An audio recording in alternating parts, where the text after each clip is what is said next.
30 seconds and counting. There were plenty of years where there were guys who would dread being drafted by the Buffalo Bills. Not anymore. Astronauts report it feels good. T-minus 25 seconds. Brandon Beane realizes they're in a window of 2 to 3 years max to get this done while the iron's still hot. And getting Von Miller into that situation was big for the Bills. 10, 9. Oh, baby. Ignition sequence start. 6, 5, 4, 3, 2, 1, 0.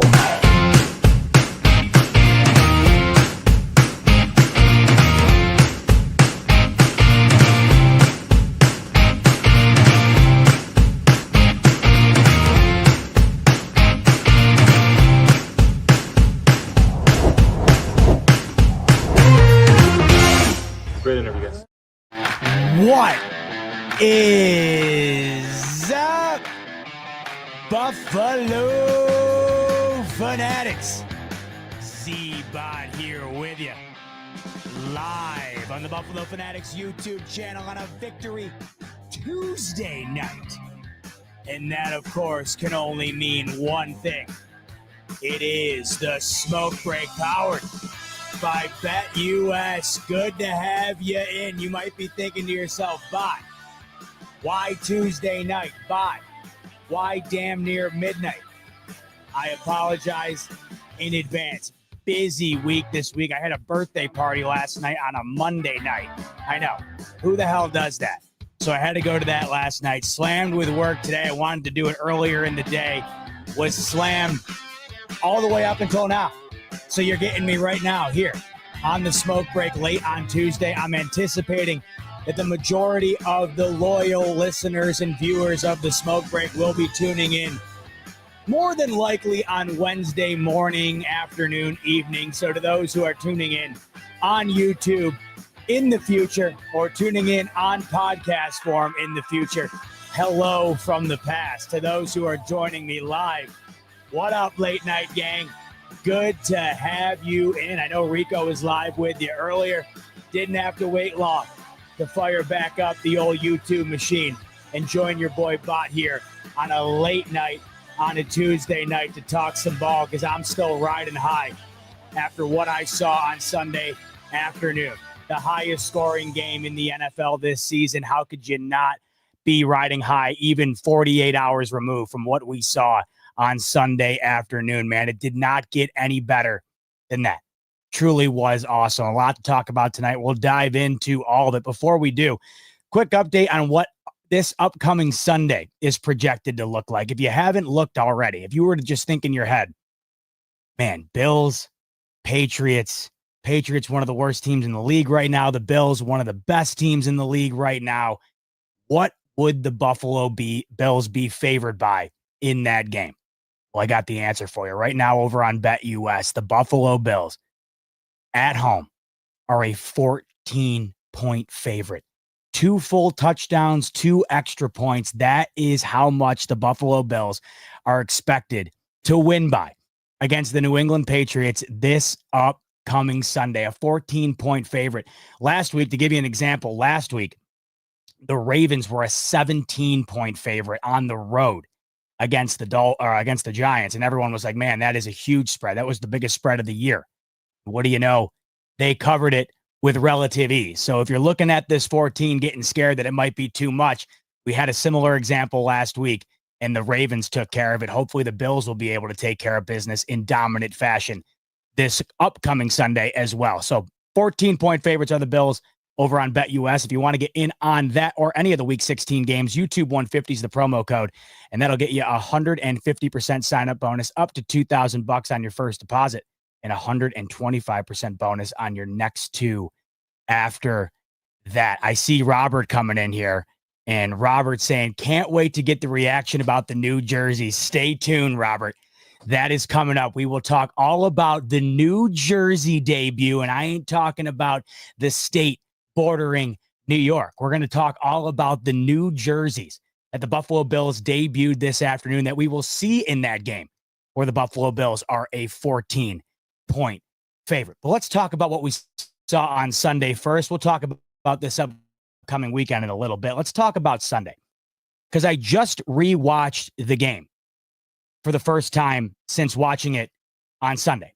And you know how it always goes. When you're watching the game in real time, when you're watching the game live, you really have a hard time understanding the nuances because you're so damn stressed about what's going on, what's going to happen, that you really can't pick through all the little things, right?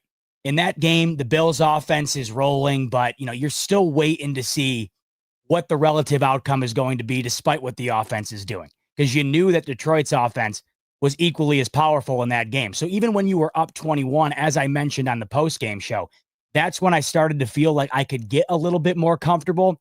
And then, of course, all of a sudden, you have that 70-yard touchdown from Goff to Amon-Ra St. Brown, and you're comfortable no longer. So even though the Bills' offense is rolling, they put up 48 points, you're feeling pretty good throughout it. Never let up. You're really not able to dissect exactly what you saw. So I rewatch the game every week, and I just got through rewatching the Bills-Lions game. And I wanted to start the show tonight with what I found to be my biggest takeaway. Obviously, the low-hanging fruit, and it's not that it's low-hanging fruit, because it's the best low-hanging fruit of it all. I mean, it's the juiciest apple on the tree. That's the Bills' offense. You want to pick that thing off and devour it. I mean, I could talk about it all night. We will talk about it later on in the show. But one of the other focal points, of course, was the defense. How is this defense going to bounce back after getting dominated a week ago against Matthew Stafford, Puka Cup? I always do that. Cooper Kupp, Puka Nacua, and the LA Rams. How are they going to bounce back? Because they got rolled, right? Allowed 44 points, never came up with a turnover, really never came up with a stop, were unable to get after Matthew Stafford in any capacity. That was true domination. The Bills defense had no answer. The result wound up speaking to that.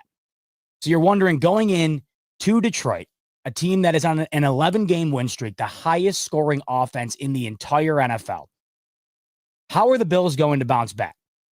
You look at the box score, Jared Goff, damn near 500 yards. Amon-Ra St. Brown, a career day. 42 points. You look at the box score, you would have imagined, obviously, they didn't bounce back. You would think to yourself, without watching the game, man, this Bills defense in back-to-back weeks got rolled. Now, if we're going to put it black and white, did the Bills defense show up the way we hope that they will in the playoffs on Sunday? Absolutely not. Did the Bills defense get exposed for parts of that game? Absolutely. Did the Bills defense thoroughly bounce back from the Rams game? No.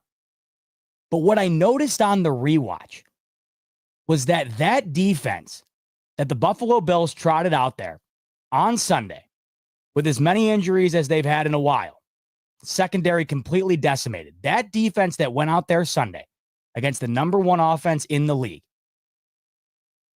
played a pretty large part in the Buffalo Bills winning that football game the way that they did. Played a pretty large role in the Buffalo Bills' ability to dictate the way that football game went from beginning to end. Now, of course, if Josh Allen doesn't play the way Josh Allen's been playing, and that's all-time stuff, historic stuff, each week seemingly breaking records. If Allen doesn't play that way, do the Bills win? No. But you could also make an argument going back and watching that the Bills might not win that football game if the Bills defense played the exact same way they played against the Rams. You might be thinking to yourself, Bob, what the hell are you talking about? They allowed 42 points. They were getting rolled. I mean, Jared Goff had 500 yards. He had a career day. What are you talking about? I'm not excusing any of that. Let me preface once again by saying I'm not going to sit here and say the Bills defense played well. I'm not going to sit here and say the Bills defense showed up in a way that I hope they show up come January. Because if they show up like that and Josh Allen has one or two bad series, you can kiss the game goodbye. But looking at it through a more critical eye, the beginning of that game defensively and the beginning of the second half of that game defensively really set the Bills up in solid shape. To kick the game off, the Bills go out on defense. And you're initially thinking to yourself, this is the opportunity, right? What are they going to show us right off the bat? How are they going to answer after what they did against the Rams? Immediate 3-and-out. And you saw instantly the ability to get pressure on Jared Goff, something they were incapable of doing a week prior, even once throughout the full duration of the football game. They were able to do it on that opening drive. They forced the 3-and-out. And that in itself, that was already the biggest win of the day compared to what it was a week ago. They weren't able to do that at all the entire week or the entire game against the Rams. So you're thinking to yourself, all right, there's signs of life here. And it felt like the Bills defense came out with a spark. Felt like the Bills defense came out with a chip on their shoulder, as you hoped they would. They had to have been hearing the noise all week. They were getting eviscerated. John McDermott was getting called out. I mean, rightfully so. You allow 44 points. Your quarterback's on the other side setting records, personal records as well. 6 touchdowns on the day, a personal best for Josh Allen. You're not going to anticipate losing many football games when Josh Allen puts up 6 TDs, and you did because the defense didn't show up. So you knew the bar was low. Wasn't going to take a whole hell of a lot to pass it. But you were satisfied on that first drive knowing, hey, they at least met the call on this opening drive, far more than anything they did the week before. Then the Bills offense takes over. It's right down the field. It's 6. Now you're wondering, all right, Bills offense looking the same as they were last week, but can the defense continue what they just did on the opening drive, or are they going to start to show signs of what they were last week? Second drive, force the Lions to punt again. And from there, the game was never the same. Lions never had the lead in this entire football game. 90 points scored. The Lions never had the lead in this football game. They never really came close when you think about it. That second drive shut down the Lions again. What does the Bills offense do? Goes right down the field, scores again. When you're up 14, you have full control of the game. You can dictate how that game goes. And you saw that based on the way that the Lions offense operated the rest of the ballgame.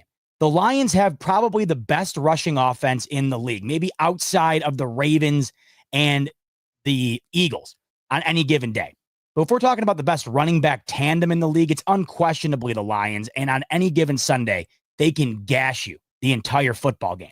But when the Bills go up 14, that forced the Lions to get into a type of game that, granted, it was successful for them, but it certainly wasn't the type of game that they wanted to play if it were up to them. Do you think Dan Campbell went into that game? Do you think Ben Johnson went into that game wanting Jared Goff to throw it 59 times? I doubt that was the game plan. If you were to have asked them what they would have wanted to do in that game, I guarantee you it would have been handing the ball off to Jahmyr Gibbs and David Montgomery, of course, before he got hurt. I guarantee you the game plan would have been, let's give the ball to Gibbs. Let's give the ball to Montgomery. Keep that cyborg of a quarterback, Josh Allen, off the field. Allow us to milk the clock. Allow us to move the ball down the field on a team that struggled against the run all game or all year, and we'll have success that way. That was out the window 2 drives in. And you have to understand that even though the Bills defense did not play a collectively great game, if they don't get those first 2 opening stops and allow the Bills offense to dictate the way that football game was going to go off the jump, this could have been a completely different game. Those 2 stops in the beginning of the game, and I understand as you watch towards the end of the game, it felt like they couldn't get a stop at all. If it weren't for those 2 stops, it's a completely different football game. And with the Bills offense playing the way that it is, I had said on the postgame show, it feels like that's all you're going to need from the Bills defense if the Bills offense can keep this up. And you might be wondering, well, can they keep it up, Bot? Is this sustainable? I'd be with you. I'd be sitting there pondering that same question if I were you. If they have not done this for 2 full months straight, do you know if the Buffalo Bills go into the Ralph on Sunday and hang 30 on the New England Patriots, they will set the NFL record for most consecutive 30-point games in an NFL season? 9. They're currently tied for the record at 8. So if you're wondering if it's sustainable, they're currently doing something that if they do it again this upcoming Sunday against a team you'd have to believe they have a decent chance to do it against. If they do it again this Sunday, they will hold the record. That will put them in a pantheon that no one else has been in. And we're talking about, think about the offenses that have been in this league, the 2007 Patriots, the greatest show on turf Rams. Think about the offenses that have come and gone throughout this league. None of them did what the Buffalo Bills have the potential to do this upcoming Sunday. So if you're wondering if it's sustainable, What has you wondering that right now? The only thing that has you wondering right now is your deep-rooted pessimism as a Bills fan, and I completely understand it. For me, it's almost impossible to move my mind away from that mindset because I'm like that. We've been Buffalo Bills fans our whole life. How could you not have that deep-rooted pessimism within you? We all still do.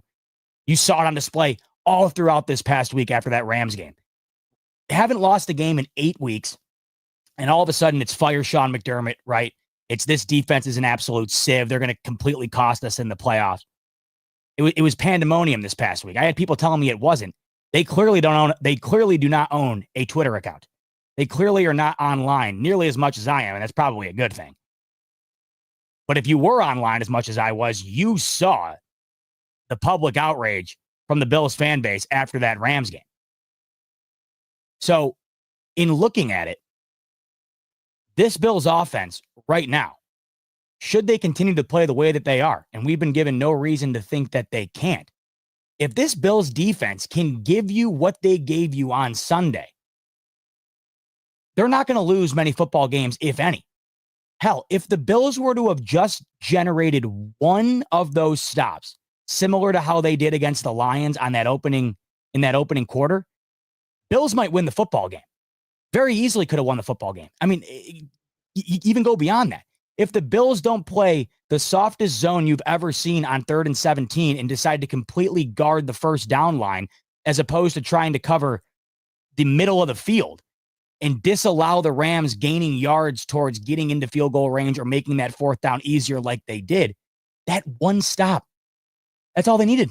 Bills could have went down and won the game, but they couldn't do it. And they couldn't generate the turnover that they generated in this game. So that's where we start.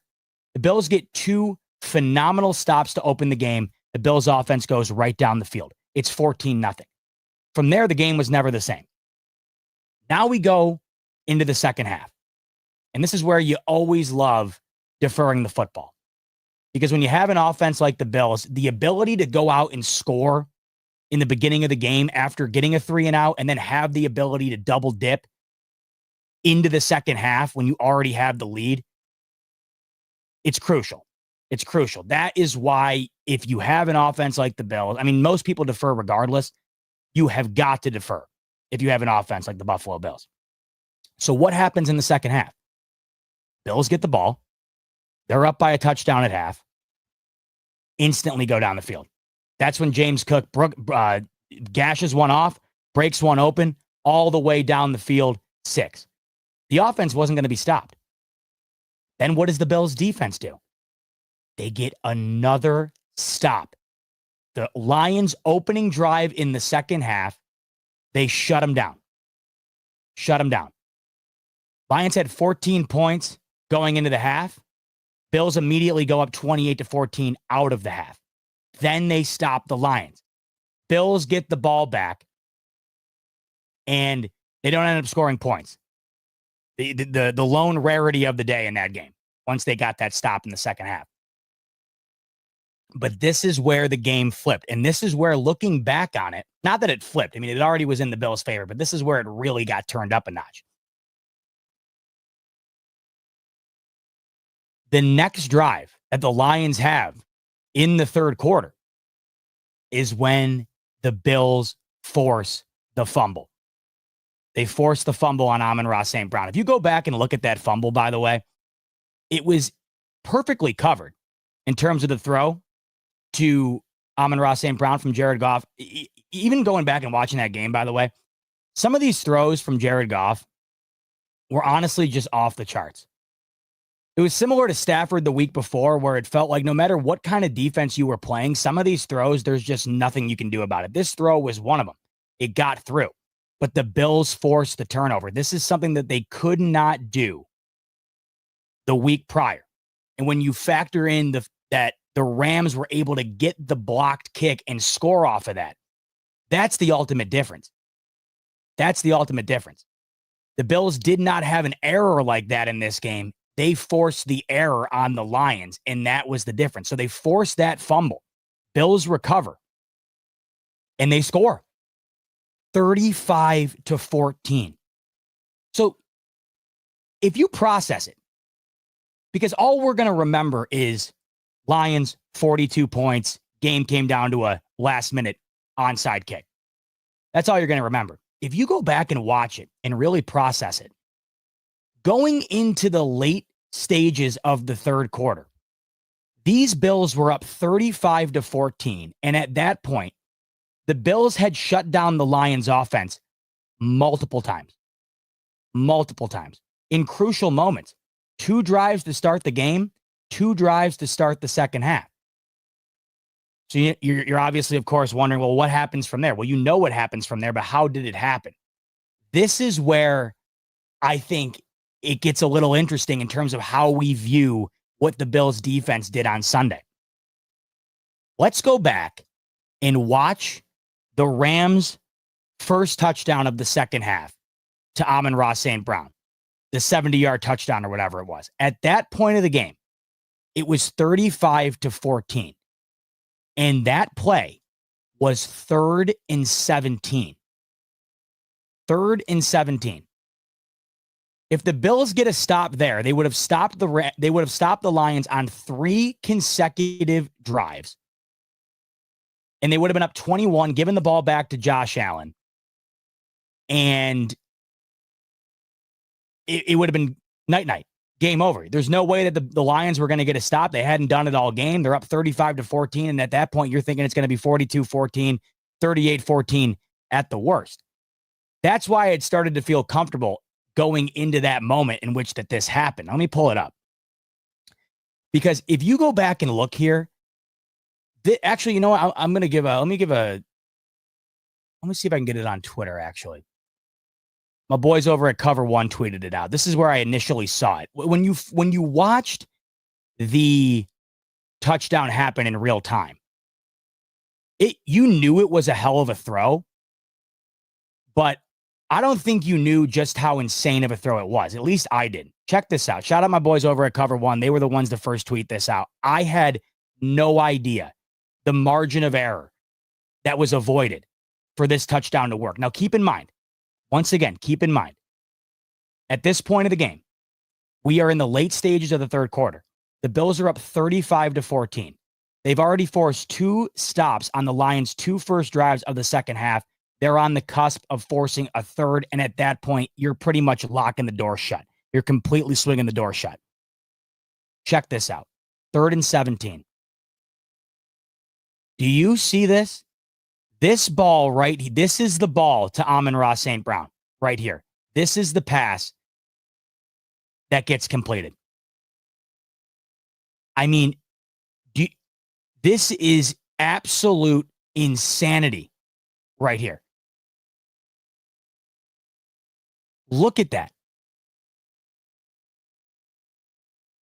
When I first saw this, I could not fathom how close it really was. Because when you're watching on the broadcast angle, you knew that they had a crack at intercepting that. Did you know how close it really was? In every other alternate universe but reality, this ball is picked off every time. If this ball is thrown a 1/4 inch lower, it's intercepted at best, PBU at the worst.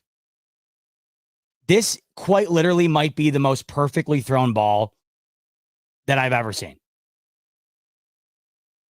It was so perfect that Amon-Ra St. Brown didn't even see it coming.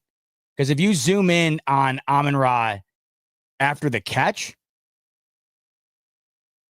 I mean, he is stunned that ball made it through. So here's what I'm getting at. As everybody's coming in here and saying, right, game of inches. Day Trooper saying game of inches. What does it say? Something bird? Oh, man, that font's throwing my brain into a blender there. But nonetheless, game of inches. Mr. Wesley saying, that's luck. I mean, yeah, you got to have a dash of luck for that ball to make it through. You also have to have a hell of a lot of arm talent and a hell of a lot of accuracy. I mean, we got to give credit where credit's due. That ball was about as perfectly thrown as you can possibly imagine. But what I'm getting at is at that point, it is 35-14. The Bills had shut down the Lions on their 2 opening drives of the football game. They had shut down the Lions on their 2 opening drives of the second half. If that ball is thrown 1 inch lower, pass breakup at the worst, interception at the best, it's 35-14. Bills get the ball back. The game's over. Now, I understand the play was made. You can't take it back. You can't sit here and say, well, if this would have happened. The reason I'm doing this is to paint the picture that the day for the Bills defense was not nearly as catastrophic as I think we're going to remember it as. If you go back and watch it, the Bills defense got a significant pass rush on Jared Goff throughout the majority of the game. And when you factor in that Detroit Lions offense is number 1 in the league at allowing pressure, when you factor that in, that was a hell of an impressive day from a Bills defense that showed no signs of life in that department the week prior. You can't consider it a full bounce back the way that it wound up ending. You can't consider it a full bounce back when you allow 42 points. But that was a bounce back nonetheless compared to what it was against the Rams. And that Bills defense 1,000% had an impact on that game that I think if they did not play the way that they did, the Bills might not have won the football game. They might not have been able to have the offensive day that they did. The Bills defense set them up for success early in the beginning of the game and early in the second half. I had told you guys I have to wait and see how this Lions game goes before I get a full opinion, a full feeling on how I feel about this defense moving forward. Right after the game had ended, I didn't feel that great about the D. Didn't feel great about it. Combining it with the Rams game, I told you guys I was going to combine both games. I had to see if it was an anomaly or if this was going to be here to stay. I have so many games throughout the year where this Bills defense showed up. I can't completely write them off in a 60-minute window. But let me see how they show up against the best offense in the league. After the game, wasn't feeling great. On the rewatch, the thing that stood out to me the most, outside of Josh Allen playing, some of these throws, I don't think we know who we have. Even though we know who we have, shout out Pierre. Even though we know who we have, you got to remind yourself who we have. Outside of those throws, the thing that jumped off the screen to me the most in the rewatch was, this defense didn't play nearly as bad as everybody's going to remember it. This defense didn't play nearly as bad as I think I was going to remember it. If that touchdown right there doesn't happen, once again, it did happen. I understand it. But if that ball is thrown an inch lower, I don't think the Lions crack 30 points in this game. And the Bills might have easily have cracked 50 in this game. 35-14, it's 3rd and 17. Tip your cap to Jared Goff. Tip your cap to Amon-Ra St. Brown. You're going to watch throughout this season, if you went and tallied it all up, you're going to probably watch how many quarterback throws in 2024? 10,000 more? That one, you'd be hard-pressed to find a better throw all year long than the throw Jared Goff delivered to Amon-Ra St. Brown on that touchdown. That's when you have to tip your cap. That's not the moment where you shit on Sean McDermott and you shit on the defense. Sometimes the only way to get through something is to come to terms with the reality. The reality of that, the Bills really could not have defended it any better.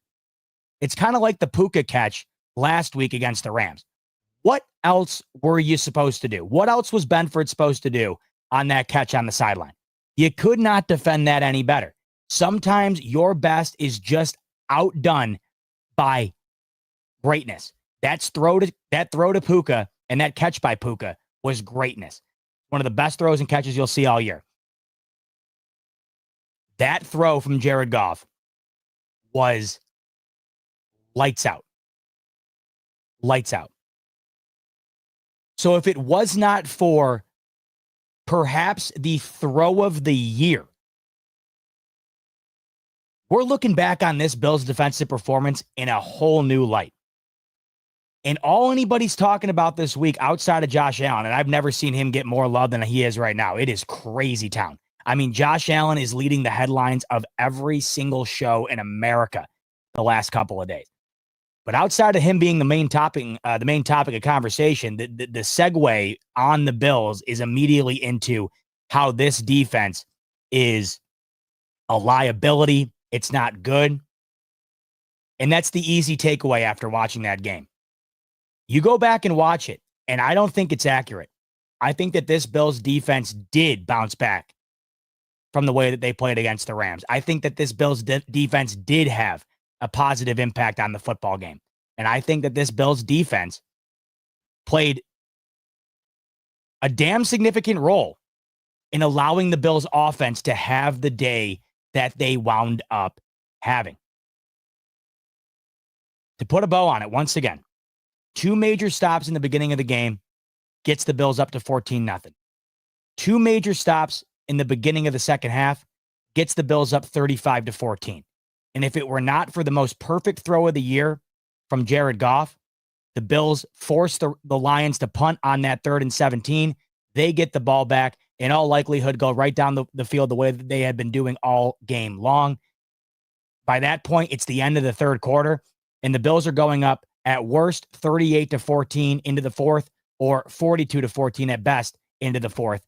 The ball game is 1,000% over. I don't care what the Lions do in the fourth quarter. They're not scoring more than 28 points to tie and then beat the Bills. It's just not happening. The only reason the Lions really wound up being in that game at the end is because Jared Goff made a anomaly of a throw, the most perfect throw of the year. Now, where I have my biggest issue in watching this game is after that throw. That's where the Bills defense started to just pretend like the game was over. They started to pretend like the Bills were up, 42-10 against the New York Giants. And, Danny DeVito's playing quarterback, and they're just going to let them do whatever they want on offense so they can get out of the stadium quicker. That's what I did not like about it. Up until damn near the fourth quarter mark, this Bills defense had themselves a day. They really did. Yes, they allowed Jared Goff to get his yards. Yes, they allowed Amon-Ra St. Brown to be a difference maker. But they weren't breaking. And they made stops. They got a pass rush, and they forced a turnover. Up until that point, you really could not have asked much more out of the Bills defense than what they gave you up until about the fourth quarter mark. You knew for a fact, no matter what you expected from that defense in the game, no matter, say you thought that they were going to have a significant bounce back, you knew even that was not going to entail shutting down a Lions offense that has not been shut down by anybody all season long. They have the number 1 offense in the league, and they had an 11-game win streak going into that game for a reason, guys. There was no way the Bills defense, even on their best day, was shutting them down. The 85 Bears aren't shutting them down. It's a damn elite offense. No one's shutting them down. But if you look back on it, in terms of playing them about as good as you possibly could, up until the fourth quarter, the Bills defense really did that. My biggest issue was after that, where it just felt like they let their foot off the gas defensively. The aggressiveness had gone away, and they essentially allowed the Lions to just tic-tac-toe down the field. I mean, the following drive after that drive, the Lions scored in just about 2 minutes of possession time. So that, if you want to have any issue with the defense, that's where the issue has to lie. And that's where it lies with me. I've never understood approaching the end of the game significantly different than you had in the beginning of the game just because you have a lead and time's running out. Why go away from what was already working? Why go away from the strategy that has gotten you into the position that you're currently in? I mean, they were playing back the entire fourth quarter and just let them go up and down the field. That I hated. There really was no reason that game had to be as close as it was at the end. The Bills defense really did take a step back in that fourth quarter. Now, I got to give credit to the Lions. I mean, they still were executing and they still were fighting and they were making plays. But it didn't feel like the Bills defense was playing up to the standard that they had showed us through the first 3 quarters. So that was where my issue lied. In totality, though, to summarize, 48-42, 1, looks like the Bills defense got eviscerated, and 2, makes that game look like it was extremely close. I don't think either of those things are true. In rewatching that game, the Bills pretty much dominated this game throughout its entirety. And those 42 points They just didn't feel like 42 points. The Lions scored 42. 21 of them came in the fourth quarter. What does that tell you? Once again, credit to the Lions, not taking anything away from them. They continued to fight in that game, and they made it closer than it should have been. The Bills' defense backed off pretty significantly. That is what I take the biggest issue in. But out of their 42 points, 21 came in a situation where the Bills had this game pretty much in hand, and they allowed the Lions to kind of just go up and down the field trying to get out of there. I didn't like that at all. You do that against the Titans. You do that against maybe the Patriots this upcoming week. Knock on wood. The last thing I need is for that to come back and bite me in the ass like it did last year. Good God. But you do that against the dredges of the league. You don't do that against the number one offense in the league, because all it takes is one mistake offensively. All it takes is a muffed punt or a fumble on a kick return or a strip sack. All it takes is one thing to swing the other way. And if all of a sudden you allowing them to go up and down the field defensively is going to burn you in the ass. Why do that? All game long, you were getting pressure. All game long, you were, irritating Goff despite him having success. You didn't allow it to come easy. You allowed it to come easy in the fourth quarter. Now, it's easy to write off the fourth quarter because the Bills lost. But I hated the fourth quarter, the way it was approached. But there's 4 quarters in a football game. And I got to tell you guys, 3 quarters of it defensively was about as good as you could possibly ask a defense to perform against that offense. And when you consider what they looked like a week ago against the Rams, and when you consider the injuries that they had in the secondary, I got to tell you, in rewatching it, I didn't think my takeaway was going to be, man, I'm kind of impressed with the Bills' defense. That was my takeaway. So, as I told you, in walking away from the Rams game, I had said, what is my overall takeaway going to be about this defense within a 2-week span against 2 damn good offenses? Coming off of a Rams game where they got just smoked. What's my takeaway going to be after this Lions game? My takeaway in general, really, they played significantly better than they did against the Rams. They did the exact things you were hoping they would do against the Rams, against the Lions. The 42 points does not indicate how that defense played. And in totality, if I were to have to sign up again for that exact same defensive performance, if I had to sign up again for 3 quarters of that performance the defense showed, if I could sign up for that again in January, I'm not kidding you, I would. Because you're going to get everybody's best crack in the playoffs, of course. And if you have to face a Baltimore, or, maybe you get to the Super Bowl and you have to face a Philly or Detroit again, I'm signing up for that again. 3 sacks, constant pressure, a forced fumble, 14 points allowed at half to the best offense in football. Half the points coming in the fourth quarter when the game was in hand, and it just felt like you were really easing up. I don't know, man. I'm signing up for it. Could not believe that wound up being my takeaway, but it was. Shout out to the Bills defense. Can't believe I'm saying that.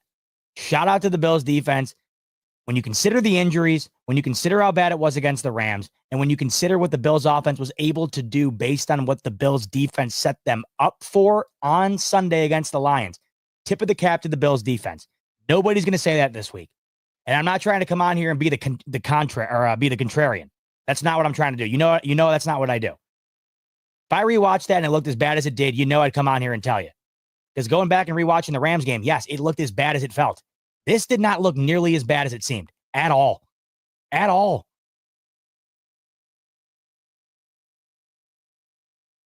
Everyone this week is saying, like, if you're looking at the people on Tuesday typically do their hierarchies, their power rankings. Anybody who has the Bills at like 4th, I think the lowest I've seen them is at 4th. And typically anyone who has them at 4, leaving them out of that top 3 window, the argument has been the defense is terrible. The defense is not terrible. Bills defense is not terrible. Is it great? No. But I think it's closer to good than bad. I'm not going to lie to you. I really do. I think the Bills defense is closer to good than it is to bad.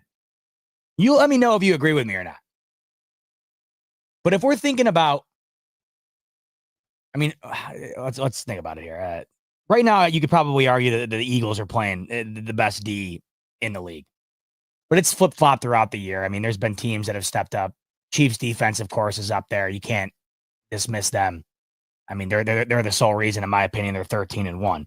Let's just go with the Chiefs. Let's go with the Chiefs because I just think if the Chiefs defense is half of what it is, they're, I don't know, they're probably 8-5, not or 8-6. Not I can't even say that. That sounds sickening even saying that. Let's just say they wouldn't be 13-1. They'd probably be 10-4 if their defense was half of what it was, right?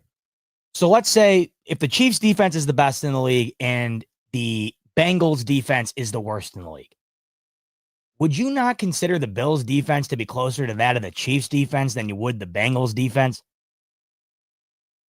Like I told you right after that Rams game, I felt like I knew what being a Bengals fan felt like in 2024 after that Bills game. Because Joe Burrow has been playing at an MVP caliber all year long. Jamar Chase has been playing at an offensive player of the year caliber all year long. That offense arguably could be the best in all of football.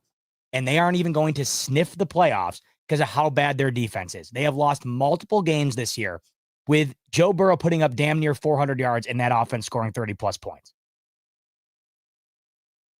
Do you think the Bills' defense is closer to that? Or do you think it's closer to the Eagles and the Chiefs of the world? And, this is where I had a Chevy saying, there is no great defense this year. That's why I just kind of had a tough time coming up with an example. Like, there really isn't. There's really no shut down defense this year. I lean Chiefs just because that's what that team's kind of built through these days. The Chiefs are built through their defense. The Chiefs have won, I believe, 4 games this year, or it might even be more, at least 4 games this year where they've scored 22 points or less. You got to have a pretty damn good defense to do that, and they do.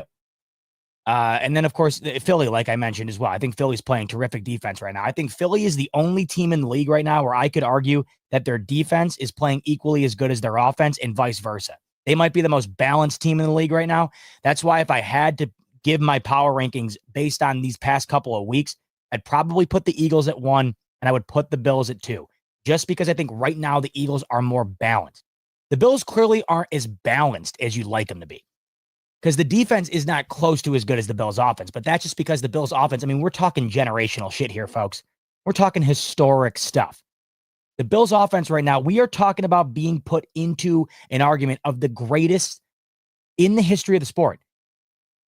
If the Bills go out and score 30 again against New England, there is a legitimate conversation to be had. The Bills' offense in 2024 belongs on the list of some of the greatest offenses in the history of the sport. That is not hyperbole.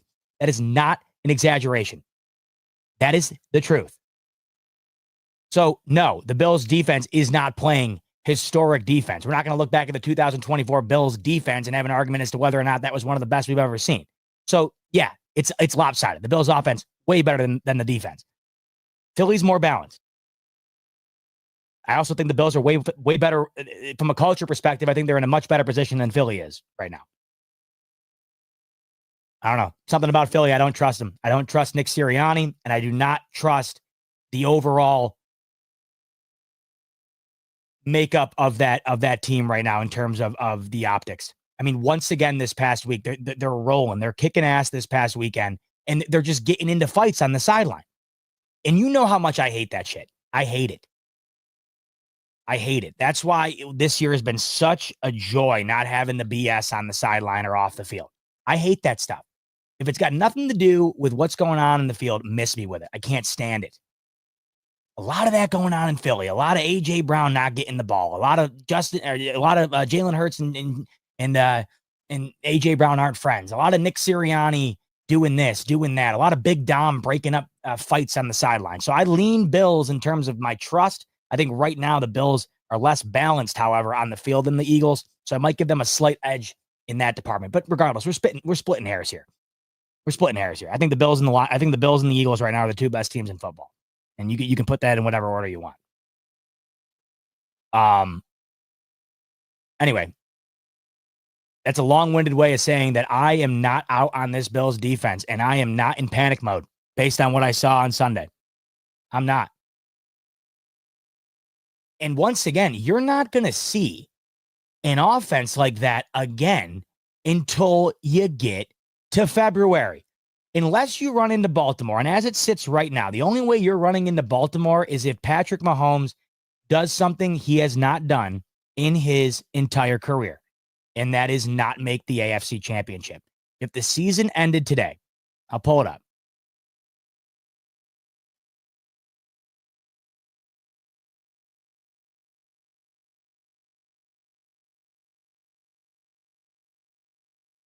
Just to give you an idea of like what the path would be. And I know we talked about it the other day, but just to kind of give you a visual, because the Bills will not face an offense like they just faced in the Lions or the Rams for that matter. They will not face an offense of that caliber likely until they get to the Super Bowl. And that would either have to be those Lions again or the Eagles. And I'm starting to get a little bit more out on the Lions with these injuries. I mean, the defense, not only are they just decimated right now, but also losing, David Montgomery there, one of the heads of the two-headed monster. That's a huge loss for them.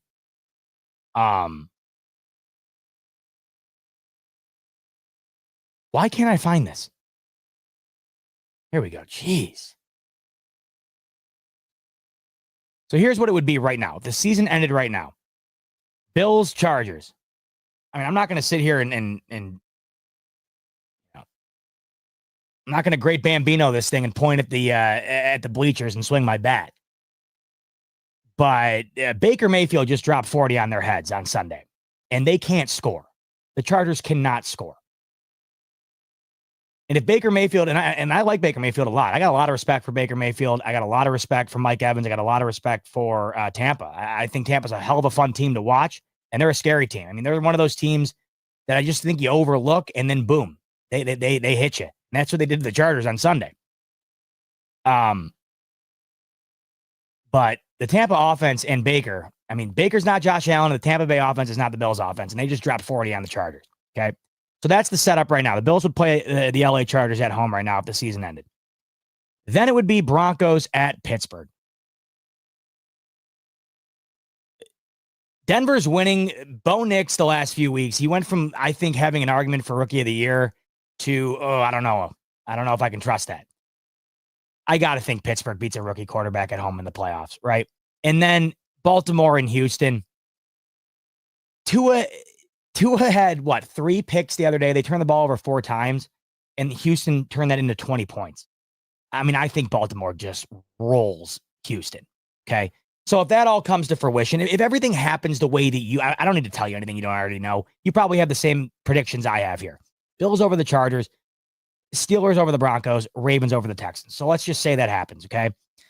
Then it would be Steelers at Bills in the divisional. It would be Ravens at Chiefs in the divisional. I'm not going to make any prediction here. I'll just tell you that if I had to bet on the game, I'm not betting on the Ravens to go into Arrowhead and beat the Chiefs. I'm not. Could it happen? Yeah, it definitely could. Do I think the Ravens are a better team than Kansas City potentially? I mean, yeah. It doesn't mean I think they're going to win. And in fact, if I had to bet, doesn't mean I think I'd take them. I think you know where I'd lean. We saw them play week 1, and the Ravens were a big toe away from potentially winning that game. But hey, guess what? Everybody's always potentially a big toe away from beating the Chiefs, it seems. But nobody has the big toe go in their favor. The big toe is always the Chiefs' big toe. So no, I'm not picking Baltimore there. What I'm getting at is if that ends up coming to fruition here, the Bills will never see Baltimore. And the Chiefs' offense is not the Ravens, it's not the Lions, and it's not the Eagles. The Bills will not face another offense like the Rams or the Lions unless Patrick Mahomes does not make the AFC Championship for the first time in his career as a starter. With that in consideration, basing what the Bills defense did against the Lions and then basing what the Bills defense did against everybody in the league this year, not named the Rams or the Ravens, Bills defense has been more than fine. So do I trust the Bills defense against the Chargers? Yes. Do I trust the Bills defense against The Steelers? Yes. And then just get me to the Super Bowl and let whatever happens, happens. I don't give a damn. Win the game. I don't care if it's 65-62. You think I give a shit? Win it. They're in a good spot. And I'm not worried about the defense as much as I think other people are. Do I have the utmost faith in the Bills going out and winning a game solely based on their defense winning it for them? No, but I've told you this, and you already know this. If Josh Allen has a game like he does against Houston, they're just not going to win. Find me a team that is built to win on both sides of the ball that way, where if one doesn't show up, the other can just save them. It's very rare. That means you have to have a dominant team on both sides of the ball. I don't think anybody has that this year. I just don't think that's a thing. The Bills are only ever going to go as far as Josh Allen goes anyways. I mean, if Josh Allen does not show up in a game where they have to play the Ravens in the playoffs, then forget it. I don't care what the Bills defense does. So, I mean, it's a moot point anyways. It's always going to be coming down to Josh Allen. And you can say this about everybody. If Patrick Mahomes plays a dog shit game in the playoffs, they're going to lose. If Lamar Jackson has a shit day in the playoffs, they're going to lose. I mean, you know, I do this all the time. I say something about the Chiefs and I think about it and I'm like, wait, what am I saying? I mean, I don't know. I don't know if the Chiefs will lose that game, honestly. I don't know. Maybe they don't. I don't know. I can't think of a situation anymore until I see it. I mean, it just makes me sick. But we've seen it multiple times from Lamar. Hell, we saw it once against us in the divisional. Teron Johnson, 102 yards to the house. Lamar doesn't play well, they ain't going to win. Josh Allen doesn't play well, they're not going to win. That's just the nature of the beast.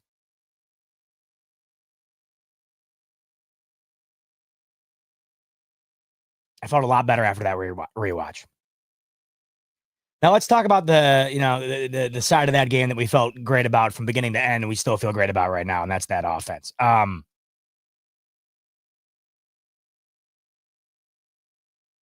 Anybody just kind of sitting back and reflecting over the last 2 days on what we're witnessing here?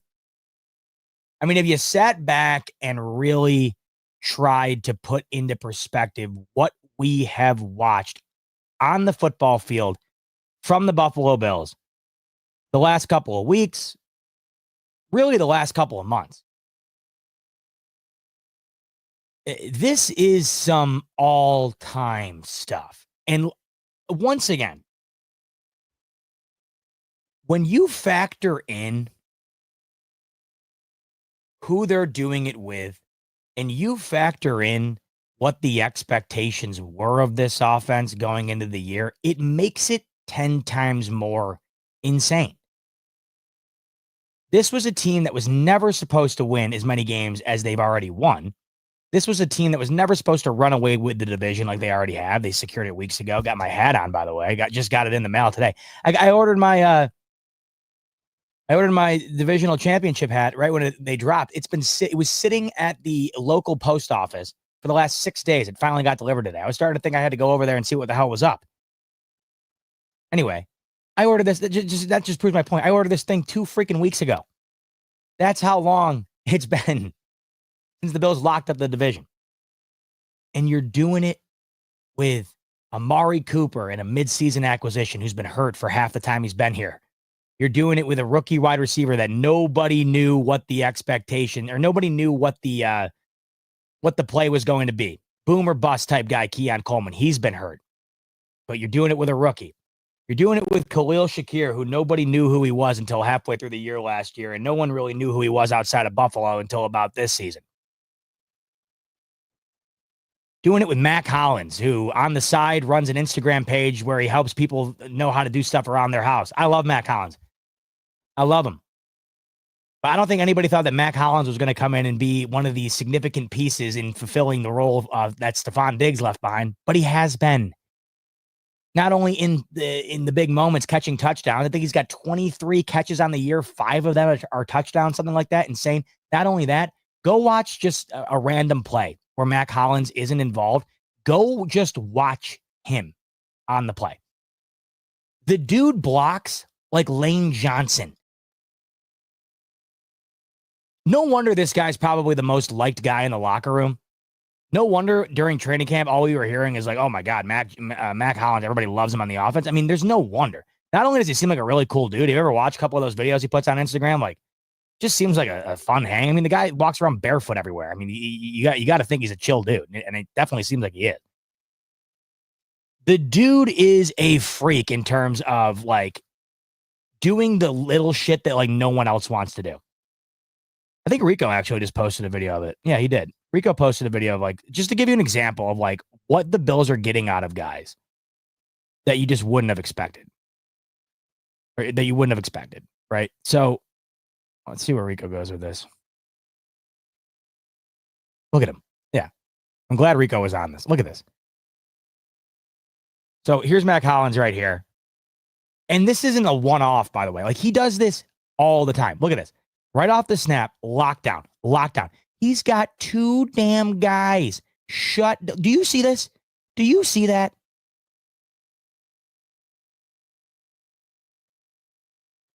This is why the Bills are doing what no one thought they could do. Because they underestimated what they were going to get out of guys that no one thought anything was going to come out of it. They're getting things out of guys that no one thought were going to do anything significant. Not only does Mac Hollins have multiple big touchdowns on the year, it's plays like this that no one's going to talk about. It's plays like this that do not show up in a stat sheet that have got the Bills in position to do what they're doing. This was on a third down, by the way. I remember this play. This was a designed run on third down to move the sticks. Look at that. And that's just one play. He does that all the time. All the time. So the point was, to do what they're doing right now with who they're doing it with, it just makes it infinitely more insane, infinitely more enjoyable. As I mentioned to you earlier, the Bills have a chance to do something this upcoming week that nobody has ever done in the history of the sport. And we're talking about a sport that has featured some unbelievable offenses throughout time. They would be the first to ever score 30-plus points in 9 consecutive games. I'm not knocking the Chiefs because the Chiefs are 13-1, and the Chiefs are back-to-back defending Super Bowl champions. So this is no diss at Kansas City whatsoever. The Chiefs have scored 30 points once this year. Once. They have not scored more than 30 points at all. I take that back. I'm sorry. The Chiefs have scored 30 points twice. One of them was against the Panthers. The Chiefs have scored 30 points twice. They have not scored more than 30 points once this entire year. Not once. The Bills have scored 30 points this year 11 out of their 14 games. And 8 consecutively. This is a night and day compared to just about the rest of the league right now, what these guys are doing. And you're watching it. It's coming in a multitude of different ways. Game against the Rams. Oh, Amari Cooper, have a day. Khalil Shakir, have a day. Game against the Lions. Hey, Ty Johnson. Go ahead and become Calvin Johnson real quick. Thanks, brother. Appreciate it. New York Jets. Ray Davis. Have a day. Seattle Seahawks. Keon Coleman. Have a day.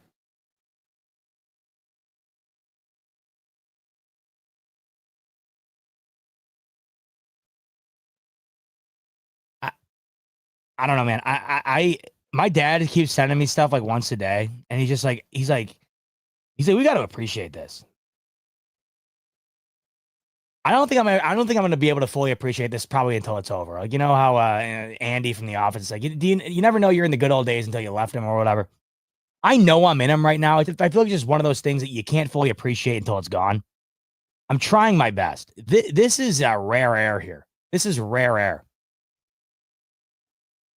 We have got to enjoy what we are witnessing. And I'm talking to people that aren't even Bills fans. I mean, enjoy this. This is insane. What Josh Allen is doing right now is some of the most prolific, most entertaining anything I've ever seen. I don't even know how else can I put it. I mean, I'm talking, you can stack this up against baseball, basketball, hockey. You can stack this up against television shows, movies, Broadway. I don't give a damn. Throw anything out there. The entertainment value that 17's bringing to you on a weekly basis trumps all of it. I've never seen anything like it.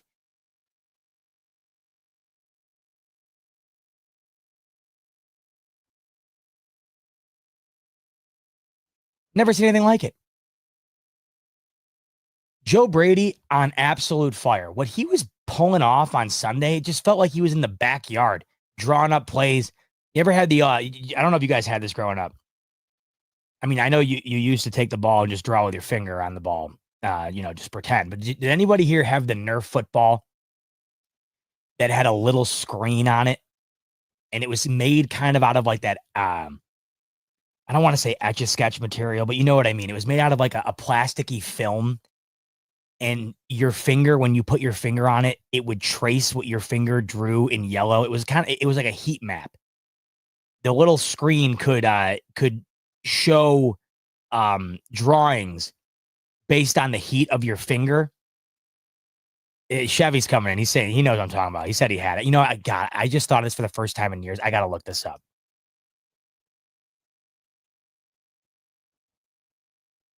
I got to look this up. Oh my God.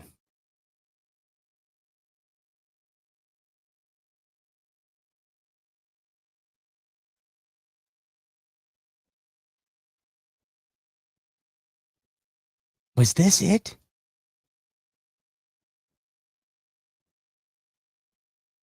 Yeah. Yeah. This is it. Oh my God. This is it. Look at it. You'd open it up and it would have plays on it, and then you could draw the plays with your finger right here.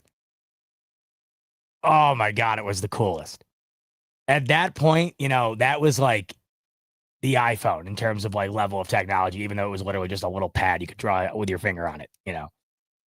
Thing was amazing. Anyway, that's how Joe Brady's dialing up offenses right now. He's whipping open the Nerf football, taking his finger, drawing shit up, and letting one of the greatest we've ever seen it go out and execute it. And he is.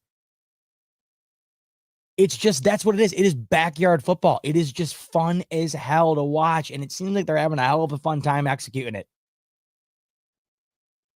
And Josh Allen right now, man, have you seen the praise that he's been getting, man? Oh, just it brings a smile to your face. I mean, long overdue. Obviously, yes, he's been getting praised throughout his career. Obviously, yes, anybody who knows ball knows he's a top 3 quarterback. Been said for a while. But I think a lot of people are really coming around to the idea that it's not just a great quarterback, it's a generational quarterback. It's one of the best of all time. And what we're watching right now is one of the best of all time play some of the best football of all time. And it's not lost on me. And he's doing it with guys that no one thought he could do it with. He's doing it in a year that nobody thought they could do it in. Man, oh man. It's some special, special stuff. It really is. I don't know how much longer it's going to last. I don't know how much longer it can last. Like I told you, it's like I'm not going to sit here and say that I'm gearing up for the letdown because they've given me no reason to think that. It's been 2 months of the same shit. But at some point, it's going to have to end. I just hope that it does not come to an end in the most pivotal moment. Maybe it comes to an end this upcoming week and they beat the Patriots, I don't know, 23-10. All right, whatever. Yeah, maybe it happens against the Jets. Jets defense always plays them well. Maybe it happens against the Jets. Okay. Beat them 20-9. I don't care. If this offense is in the playoffs and that defense can just play like it did against the Lions, I'm feeling it. I'm feeling it. I don't know how you couldn't be. Really. But in rewatching that game, it wasn't just Allen, it wasn't just him getting in the end zone, right? A couple of easy rushes for touchdowns, a couple of easy tosses for touchdowns, too. I mean, really, the 3 of the 4 touchdowns that he had were insanely easy. You have a tush push. You have QB read where he literally waltzed into the end zone. That's when he jumped up in the air. You had the touchdown right off of the onside kick return where it was literally just a play action dump to Ray Davis. Couldn't have been more open. Anybody could have thrown that. What am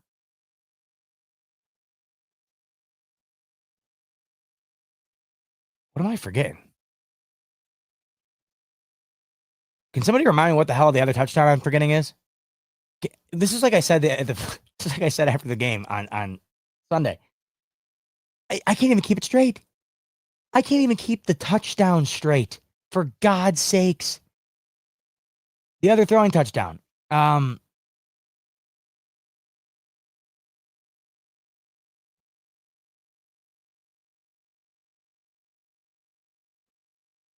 Somebody help me out. Oh my God, yes. Yes. Yeah. God. Honest, right hand to God, I completely forgot about it. Like completely. Completely. That, do you know how insane that is? To just forget about that? To just forget about it? Like I told you on Sunday night, there was like when me and Rico were talking, I had kind of like forgotten that James Cook just busted off a 70-yard touchdown in that game. Just like totally forgot about it. You know how insane that is? So yes, 4 touchdowns in that game. All of them were insanely easy.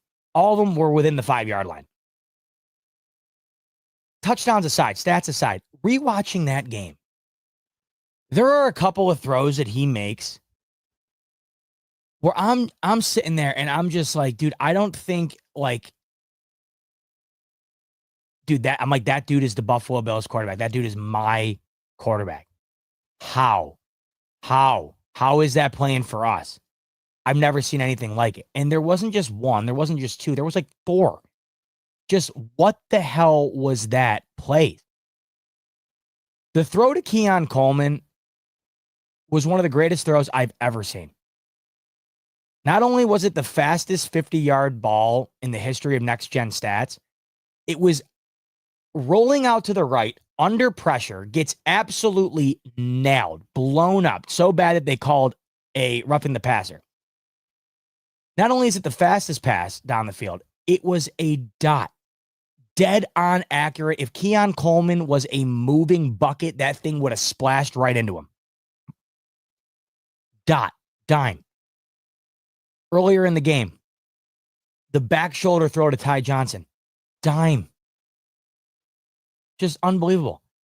The other throw to Ty Johnson earlier in the game where he's rolling to the right off of his back foot and throws it towards the middle of the field.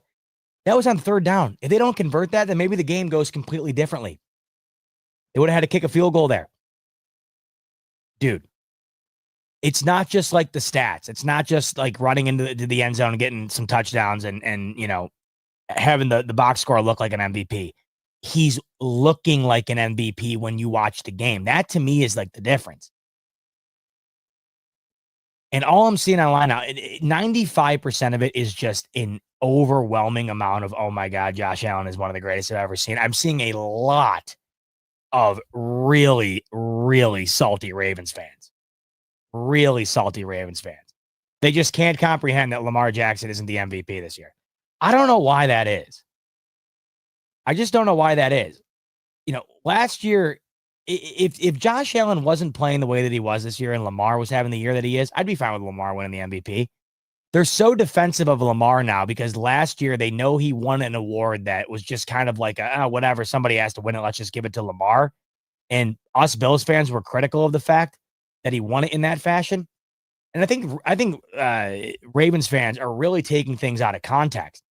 I think that because we were critical of Lamar Jackson winning the MVP last year, they think that we do not like Lamar Jackson. They think that we are like Lamar Jackson haters, and it couldn't be farther from the truth. I love Lamar Jackson. Easily a top 5 player of mine in terms of guys I love to watch. But last year, if you think he played a season that was worthy of a near unanimous MVP, you're crazy. It was mid-level stats. But his team did exceptionally well. Somebody had to win it. There was nobody else in the league that ran away with it or had a significant argument, really. So they gave it to Lamar. But Bills fans were like, you know, if the records were, you know, switched, I think Josh Allen would have won it. Yeah, that's fair. This is what Ravens fans have to understand. And this is what I've come to terms with. This award is not just a stat-driven award, and it's not just an individual award. It is an individual award represented by the team that individual plays for.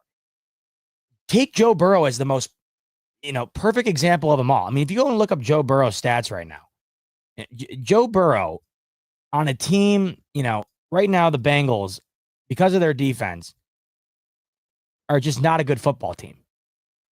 The Bengals right now, going into week 16, are what the heck?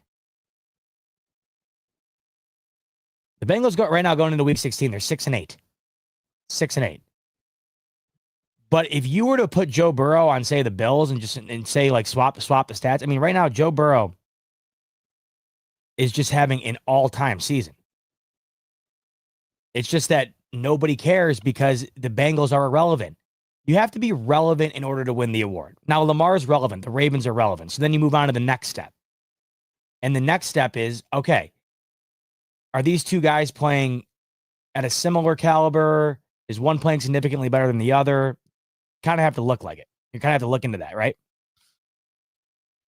And if the two are on a similar playing field in terms of stats, in terms of overall play, if it's on a similar playing field, the tiebreaker is and always has been, how has the team's success been?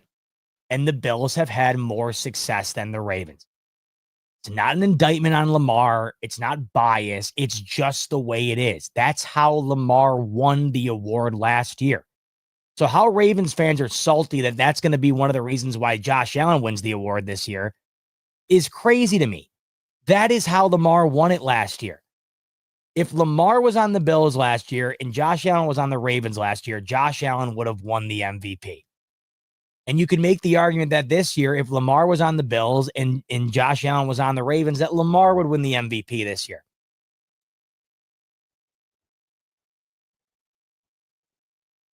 But you're watching like Lamar put up 5 touchdowns against the Giants, and I'm not taking anything away from him. It was a great performance. But how are you coming to the table with the argument that Lamar deserves to jump Josh Allen in the MVP conversation over on Sunday when Josh Allen had 4 touchdowns against the number 1 team in the league going into Sunday at their house as an underdog? Lamar was a 17-point favorite in that game. I don't understand why Ravens fans have been like perpetual haters online recently. And maybe it's because there was an outcry from Bills fans about last year. Ravens fans are getting it twisted. It was never about a dislike for Lamar. It was never about shitting on Lamar and winning the MVP. It was more so shitting on the idea that the MVP was kind of like watered down last year. And there was supposed to be this hive mind idea that Lamar should have been the unanimous MVP last year. I mean, remember Stephen A. went on and thought it was absolutely outrageous that there was a person who wound up not voting for Lamar, and that's what kept him from winning it unanimously. I remember thinking to myself, like, how could you sit and watch that season and think, oh my God, if he doesn't get every single vote, then this whole thing is a sham. There's just no way.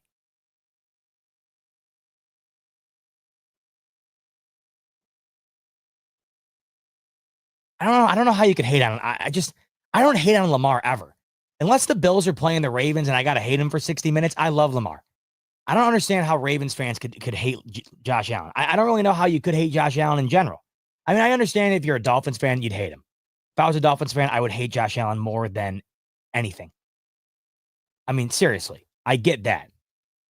But when you're able for a second to put away the bias, when you're able to take the team blinders off,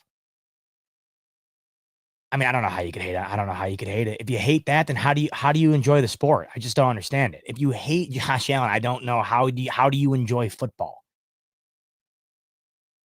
But the amount of shit I'm seeing on Twitter, like, this is Lamar's year, he's got the better stats in every category. Okay, well, yeah, you could also argue that the Ravens got significantly better this year roster-wise, and the Bills got significantly worse this year roster-wise. And Josh Allen's putting up equal, if not better, numbers in some categories. Lamar Jackson got Derrick Henry. Josh Allen lost Stephon Diggs.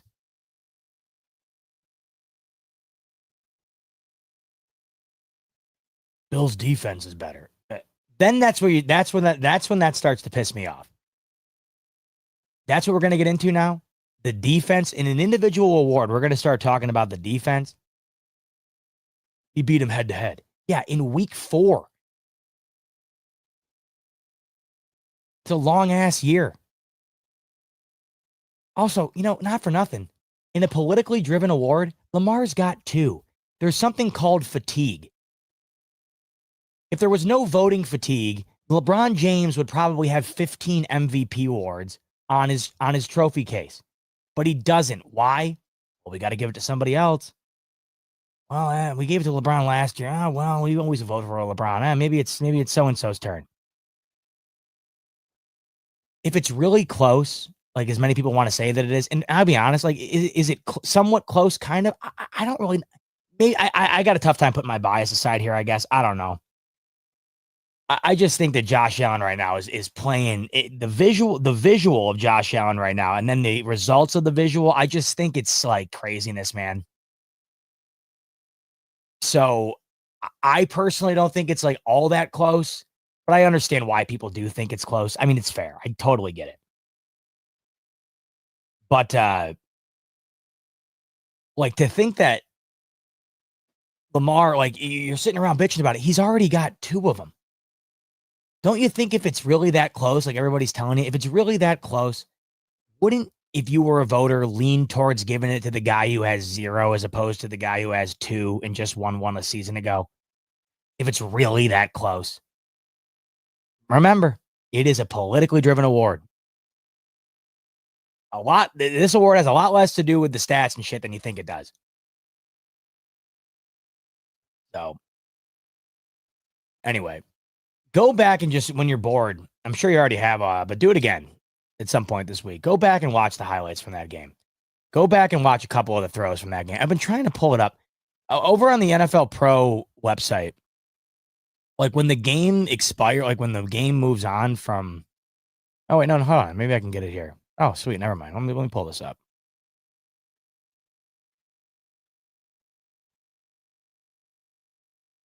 Let's pull up that. I want to we'll do one.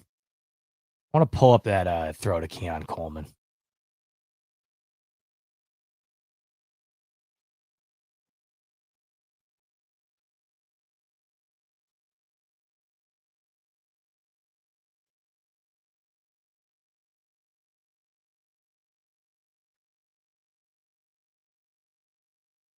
Here we go. I mean, I'm sure you've seen this 1,000 times already, but we got to watch it together once. Why does my browser do that?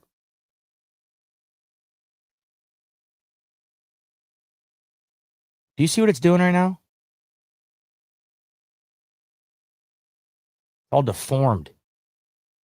Oh, my, for the love of God.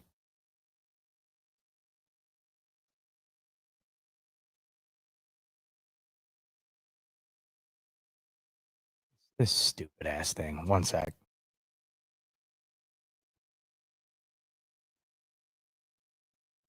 See if I can fix this. It is just always something with this stupid thing. There we go. That looks pretty good. All right. Like, yes, 37 touchdowns, significantly less turnovers than he's ever had, right? You know, the rushing's been great. The pass game's been great. It's this. Like, this is why you're the MVP. So look at this. Right out of the gate, I would argue 75% of the quarterbacks in the league right now, this play's already over. It's already over. Even in this game, like if you're Jared Goff, for instance, and you're running this play, Jared Goff's going to have to throw this away because he's never going to be able to outrun this guy to the sideline. It's just not going to happen. Jared Goff's going to have to get rid of this within the next second. Whether that's an actual attempt to try to get it caught or a throwaway, he's going to have to get rid of it. I'd argue more than half the league in this play right here as it stands in this current situation is just going to have to end the play. It's over. So even the ability to extend this play is already special, right? I mean, look at this. This play started, where are we at? This play started at the 29, right? Off the snap, Josh Allen's backed up. Look at this. Dude. This play started at the 29. He is now at the 19. He has now had to regress 10 yards just to keep this play alive. And he does. And look at that. That in itself right there is special. That even if on this play, Allen just throws the ball at, I don't know, Matt Collins' knees, even the ability to keep this alive, not take a sack, not have to immediately end the play is special. And that's just that. That's just keeping the damn play alive. Look at this. Mind you, let me just count here. Sorry to keep starting over, but there's so many little things that stand out. There's just so many little things that are special. So we're going to get the snap at, let's see. This ball is snapped at the 9-second mark. He has the ball. Look at, we are at the 14-second mark, 15-second mark, 16-second mark. Josh Allen has this ball behind the line of scrimmage for 7 full seconds before he throws it. 7 seconds. Do you know the type of athlete you have to be to keep the ball alive behind the line of scrimmage for 7 seconds before something disastrous happens? And once again, that's before you even do anything with the ball. Now, this right here, I mean, this, and you probably couldn't see it because this is a far angle. We'll do the end zone angle in a second. He points to Coleman, who's right here. Coleman's right. So Coleman is right here at around the 40. Right there, he points to Coleman and tells him to go deeper. This, if Coleman were to just stay at the 40, this already is a 25, 35, right? This is already a 35, 40-yard pass, even if he just stays where he is. Tells him to go deeper. Mind you, he's doing this while he knows this guy is about to come and destroy him. Boom. And he got rocked. Dude, look at that ball.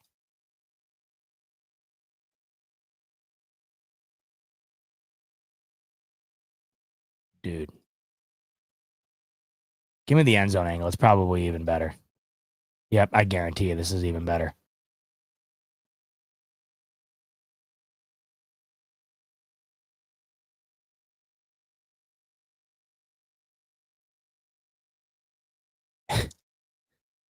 Watch him point. See that? Dude, he got lit up. They called roughing on this? I mean, well, I don't know. What do you guys think? You think this was roughing? Yeah, I guess. Whatever. Either way.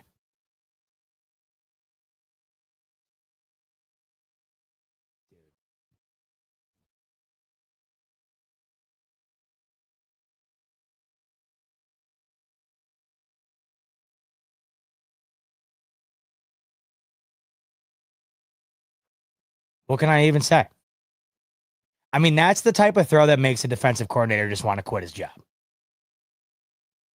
That's the type of throw that a defensive coordinator packs his bag, goes from the office back home, walks in the door, puts his bag down, says, honey, I quit.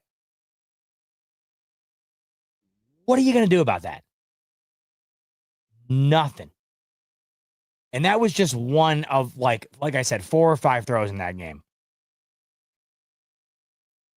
The dude's unbelievable, man. Just unbelievable. All right.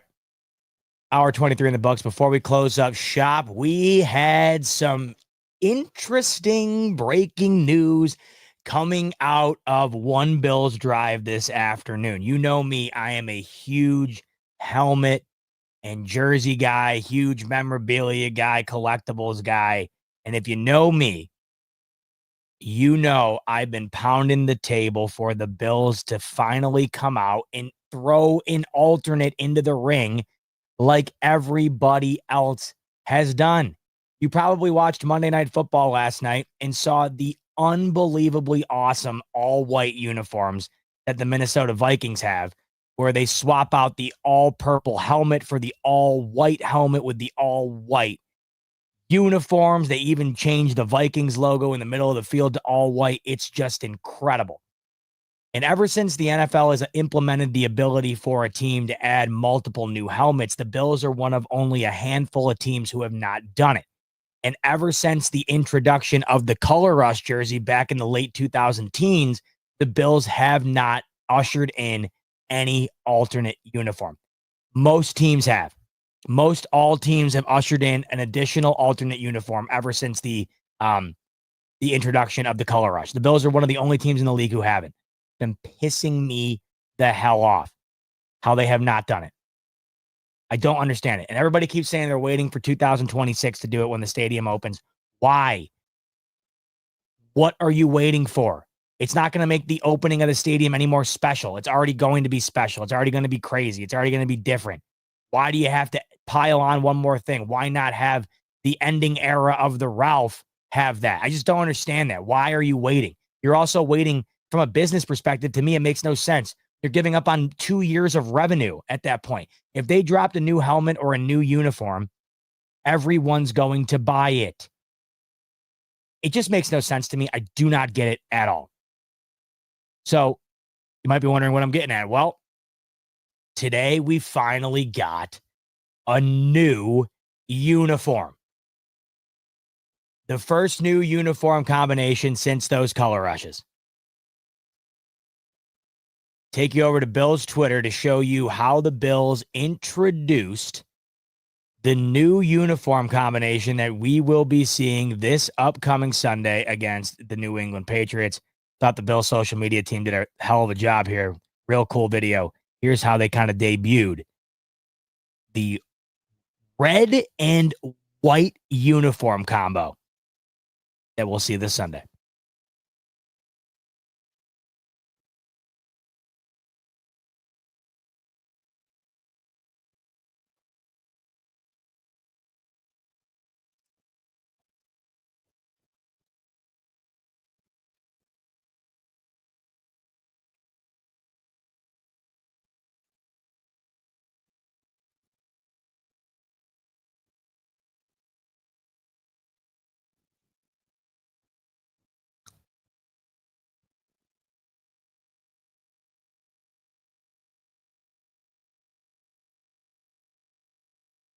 What are your thoughts? Let me know in the comments. Here it is in all its glory. The Bills will be wearing what they said gives candy cane vibes. They will be wearing the red on white on red on white. So you got the white helmet, of course, the red jersey, the white pants, the red socks, the all white cleats. Now, of course, we're typically used to seeing these red uniforms with an all red getup, which I've never been a huge fan of. The all red getup has always just been a lot. I love the all blue. I love the all white. The uniform matchup against the Lions was perfection. All white versus all black. That is the aesthetic jackpot right there. The Reds are just loud. And you either love them or you don't. It's kind of like the Volt Green a little bit for the Seahawks. I love those, but I totally get why people would hate them. It's just a lot. The all red is just a lot. I don't know why all white doesn't feel like a lot or all blue doesn't feel like a lot. All red feels like a lot. I like this better than the all red. It's a lot cleaner. Pop more. When it's all red, the whole thing just kind of gets lost and it just feels messy. But with the red on top and the red on the socks with the white breaking it up, I think it looks a lot better and it's a lot cleaner. And I'm shocked they haven't done this yet. I don't know why this has taken so long for them to do it, but I do like it. I do like it. I'm a fan. At this point, I'll take anything I can get. At this point, I will take anything new that they give me because I've been so deprived of anything new. I mean, I feel like I am the Squidward meme where he's looking out the window and SpongeBob and Patrick are running up and down having the best time ever. That's how I felt every time one of these teams debuts a new jersey or a new helmet. I don't know why the Bills haven't done it. Why have the Bills not debuted a alternate red helmet? Why have they not brought back the alternate red helmet? Everyone would love it. And even those who don't love it, even those out there who say they hate it, and I've seen plenty of those, you'd still dig it. You know you would. You'd still dig it because it's different and it's new. I don't know why they haven't rejuvenated the old school Kelly Blues back in the 90s. I don't know why they haven't done that either. first world problem. I get it. It pisses me off. It annoys the shit out of me, especially when all these other teams are frolicking in the sun, getting a million different uniform combinations. I mean, the Lions on Sunday, you saw it. That was one that they just introduced a couple of years ago, or maybe even more recent than that. Those all black with the all black helmet, just killer. Why can't I have fun? Well, this is a little bit of fun I get to have. Kind of came out of nowhere. Now, it's going to be weird seeing this out on the field because the only vibe I get from that uniform as of right now is practice vibes. Because in the beginning of the year, when they do the red-white game or the red-blue game or whatever the hell it is at the stadium to kick the year off before regular season starts, that's what Josh Allen always wears. That was actually the video featured there in the edit. It's from that scrimmage. So all I ever connect to that uniform combination is like a scrimmage or a practice game. So it's gonna kind of be weird to beat that out of my head. But I'm excited that it's something different. I was waiting to see when they were going to wear the Reds this year because we're already going into week 16 and they hadn't worn them. They hadn't worn them once. So here they are, and they're doing it a little bit differently with the white pants. So I'm excited.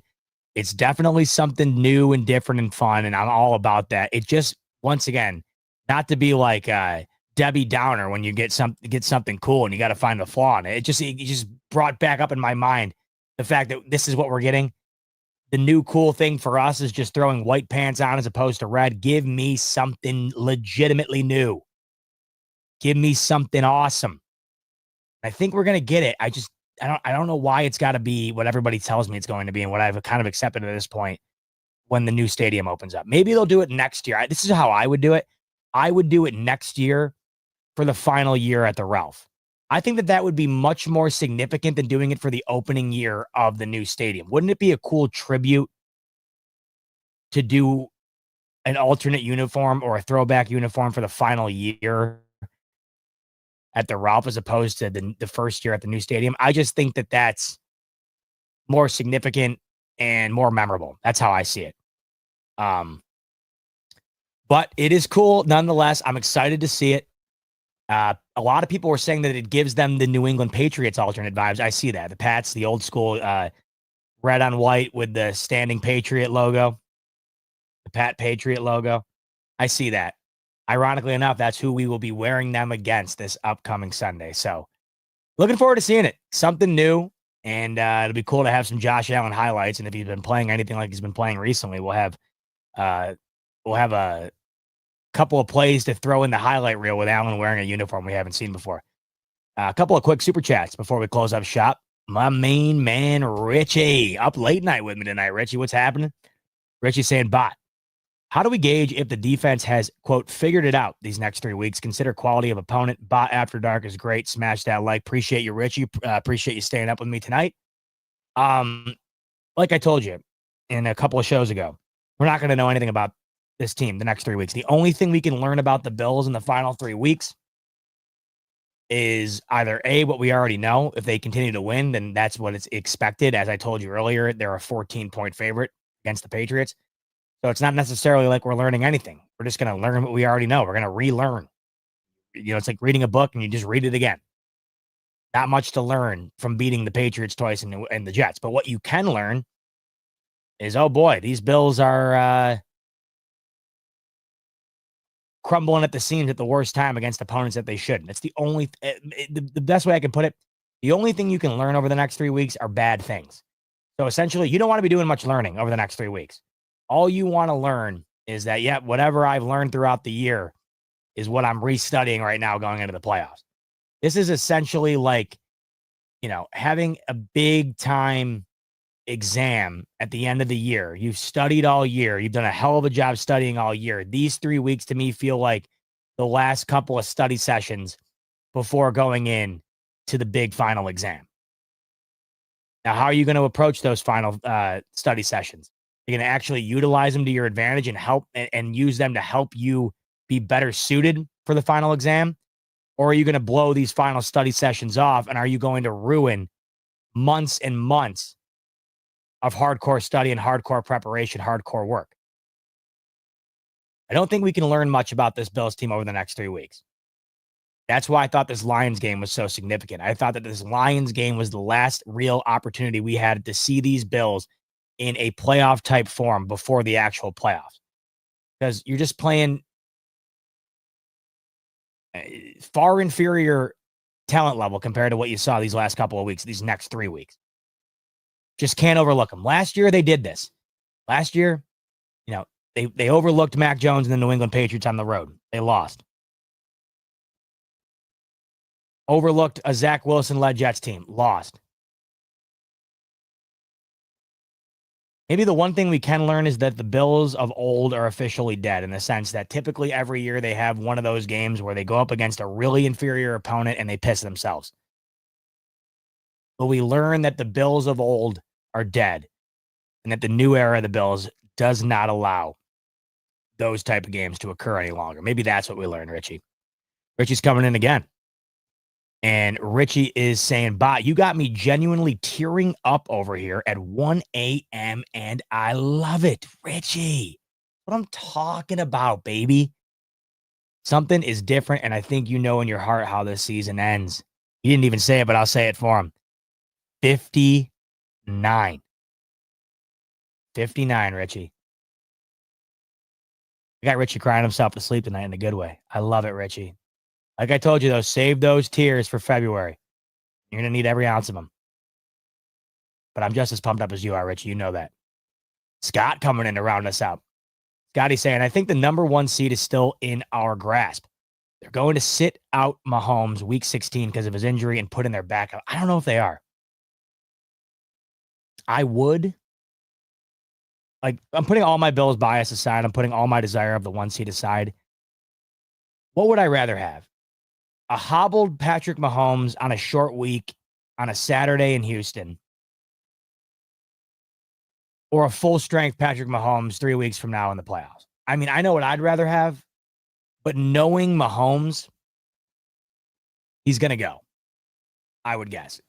I would say if it's 50-50, he's going to play.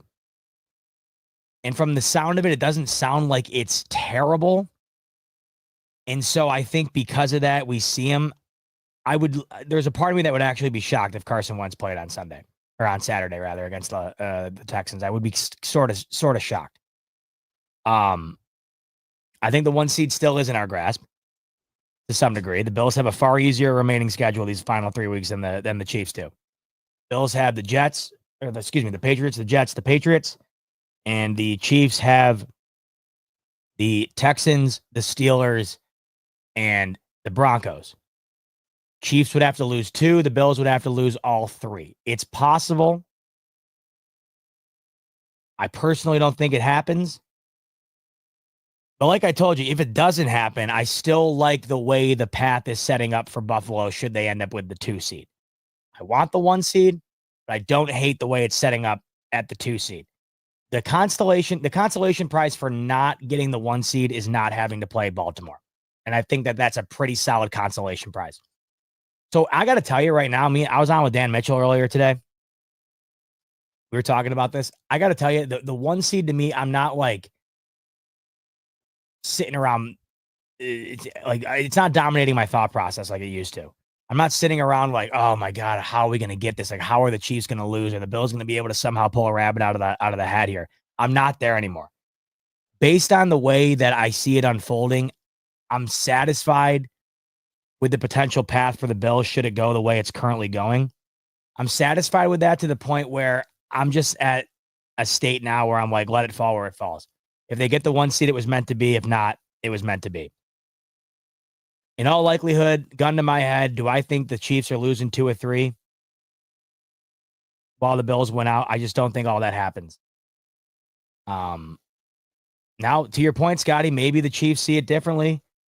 Maybe they don't play Mahomes like I think they're going to, and maybe Wentz plays this week. And I got to tell you, though, even if Wentz plays, Houston has not been impressing me. I think the Chiefs could win that game with Wentz. We'll see, though. It'll be interesting. Keep your ear to the ground in terms of what happens on Saturday, but it's still alive. I know for a fact, for me at least, it's what gets me excited about each game. I mean, I think if the Bills had the 2 seed locked and there was no chance for the 1 seed.